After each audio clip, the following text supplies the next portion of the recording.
নমস্কাৰ প্ৰিয় বন্ধু বান্ধৱীসকল, জাহ্নৱী গগৈৰ নতুন এটা ভিডিঅ'লৈ আপোনালোক সকলোকে পুনৰবাৰ স্বাগতম জনাইছোঁ।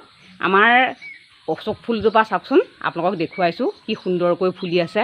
থোপা থোপে ফুলবিলাক ফুলি আছে আমাৰ ঘৰৰ সন্মুখত, ইমান ধুনীয়া লাগিছে। আপোনালোকৰ ঘৰত বাৰু আছেনে এনেকুৱা ফুল? চাওকচোন এয়া ইমান ধুনীয়া লাগিছে। আৰু বহুদিন বিৰতিৰ পিছত আজি বৰষুণো দিছে, সুন্দৰকৈ বৰষুণ এজাক আহিল। আমাৰ খাল বিল পথাৰ পানীৰে উপচি পৰিল। আপোনালোকৰ ফালে বৰষুণ আহিছেনে নাই বাৰু? কমেণ্ট কৰি জনাবচোন। মৰমৰ বন্ধু বান্ধৱীসকল, মই বৰ্তমান আছোঁ বিশ্বনাথ চাৰিআলিত, কিন্তু অলপ পাছতে আপোনালোকক ক'ত পোৱামগৈ জানেনে? লখিমপুৰৰ লালুক পোৱামগৈ। আৰু তাত গৈ মই আপোনালোকক কিনো কৰোঁ দেখুৱাম বুলি ভাবিছোঁ। আপোনালোকে বাৰু আমাৰ ভিডিঅ'টো কেনে পালে জনাবচোন। ব'লক এতিয়া যাওঁ, আমি লখিমপুৰলৈ যাওঁ। লখিমপুৰলৈ যোৱাৰ কাৰণে আমি বাছত উঠোঁগৈ। এয়া ইতিমধ্যে আমি বাছত উঠি আহি আছোঁ লখিমপুৰ লালুকলৈ বুলি। সুন্দৰ প্ৰাকৃতিক দৃশ্য উপভোগ কৰি আহি আছোঁ। মৃদু সংগীতৰ তালৰ মাজে মাজে বাছত ধুনীয়াকৈ মৃদু সংগীত লগাই গৈছে। আমি আহি আছোঁ। আমি তাত গৈনো কি কৰা আপোনাক দেখুৱাম দেই, আপোনালোকে চাই যাবচোন আমাৰ ভিডিঅ'টো। এয়া ইতিমধ্যে আহি আমি লখিমপুৰ লালুক পাই গ'লোহি। আৰু ভণ্টিয়ে মোৰ কাৰণে এইযোৰ কি কৰি আছে চাওকচোন। এইযোৰ কাপোৰ ৰেডি কৰিছে, গতিকে আপোনালোকক এই কাপোৰযোৰৰ বিষয়ে মই থুলমূলকৈ ক'ম বুলি ভাবিছোঁ।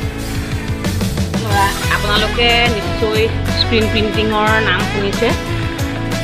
এতিয়া মই আজি ভণ্টিহঁতৰ ঘৰলৈ আহিছিলোঁ যে, তাত এয়া ভণ্টিয়ে মোৰ কাৰণে কাপোৰ এযোৰত স্ক্ৰীণ প্ৰিণ্টিঙে কৰি আছে। দেখিছেনে কিমান ধুনীয়া লাগিছে ফুলটো। আৰু ইয়াত স্ক্ৰীণ প্ৰিণ্টিং কৰিবৰ কাৰণে বেছি বস্তু প্ৰয়োজন নহয়, এডাল ব্ৰাছ লাগে ন, এডাল ব্ৰাছ লাগে। আপোনালোকে চাওকচোন আমাৰ ভণ্টিয়ে কৰি আছে এতিয়া কেনেকৈ কৰে বস্তুটো। বিশেষ টান নহয়, কিন্তু ধুনীয়াকৈ চাদৰ মেখেলাত হৈ যায়। দেখিছেনে? দাঙি দেখুৱাই দিব এতিয়া।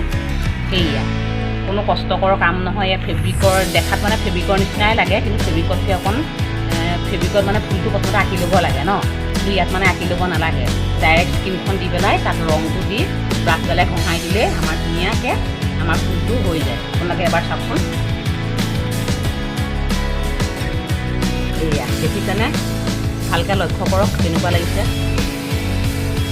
ভণ্টিয়ে মোৰ কাৰণে কৰি আছে এই কাপোৰযোৰ। আমাৰ জোনাক দেখায়ো চাই আছে, চাওঁ। এইটো আমাৰ জোনাক দেখাই আমাৰ ইটো কৰে দেই আকৌ স্কিন প্ৰিণ্টিং। তুমি কৰা নকৰা? অঁ, আমাৰ ল'ৰায়ো কৰিব পাৰে। দেখিছেনে? সেয়া বেছি টান নহয়। চাওকচোনীয়া ফুলটো এয়া দেখিছেনে কি ধুনীয়া লাগিছে।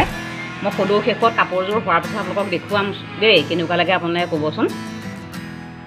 আকৌ এবাৰ দেখুৱাইছোঁ দেই, ওচৰৰ পৰা দেখুৱাইছোঁ এইবাৰ।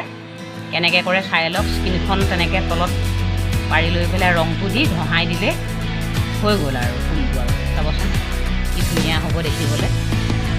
কষ্ট কিন্তু বহুত কম।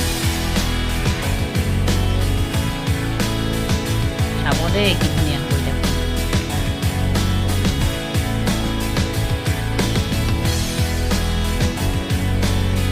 হয়তো দেখিছেনে ধুনীয়াকৈ ফুলটো। আমাৰ ইমানখিনি ফুল হৈয়ে গ'ল আৰু কম সময়তে কি ধুনীয়াকৈ হৈ গ'ল। দেখিছেনে? মই অকণ আঁতৰৰ পৰাই দেখুৱাইছোঁ দেই, ইমান কম সময়তে। দেখিছেনে কি সুন্দৰ লাগিছে চাওক।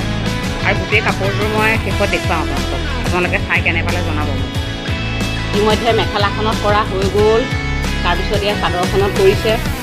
এয়া মেখেলাত কৰা হোৱাৰ পিছতে চাদৰখনত কৰিছে। ছাইডতে এপাহ এপাহ ফুল দিব। মানে আপোনাৰ খুব বেছি এঘণ্টামানৰ ভিতৰতে এযোৰ কাপোৰ স্ক্ৰীণ প্ৰিণ্টিঙৰ জৰিয়তে মানে এনেকৈ কৰিব পাৰি। আপোনালোকেও স্ক্ৰীণ প্ৰিণ্টিঙৰ কিটটো কিনি আনি ঘৰতে এনেকৈ বনাই চাবচোন, বৰ ভাল লাগিব। দেখিছেনে এয়া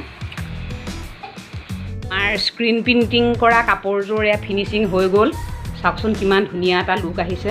দেখিছেনে এইযোৰ কাপোৰযোৰ এতিয়া সম্পূৰ্ণ হৈ গ'ল। এতিয়া আমি মেখেলাখন চিলাই ল'লে আমাৰ পিন্ধিবলৈ ৰেডি হৈ যাব। দেখিছেনে? চাওক এইখন কিমান ধুনীয়া লাগিছে। এইখন অতি সহজ কিন্তু কৰিবলৈ দেই, আৰু খুব ধুনীয়াও লাগে। দেখিছেনে? এনেকৈয়ে স্ক্ৰীণ প্ৰিণ্টিঙৰ বিষয়ে এটি সুন্দৰ অভিজ্ঞতা লৈ মই উভতনি যাত্ৰা আৰম্ভ কৰিলোঁ। আপোনালোকৰ যদি স্ক্ৰীণ প্ৰিণ্টিঙৰ বিষয়ে কিবা সুধিবলগীয়া আছে মোক কমেণ্ট কৰি সুধিবচোন, মই প্ৰতিটো উত্তৰ দিবলৈ চেষ্টা কৰিম। আৰু আপোনালোকে যদি মোৰ ভিডিঅ'টো চাই ভাল পালে লাইক কমেণ্ট আৰু শ্বেয়াৰ কৰিব আৰু মোক আগলৈ যাবলৈ উৎসাহিত কৰিব বুলি আশা কৰিলোঁ। ধন্যবাদ।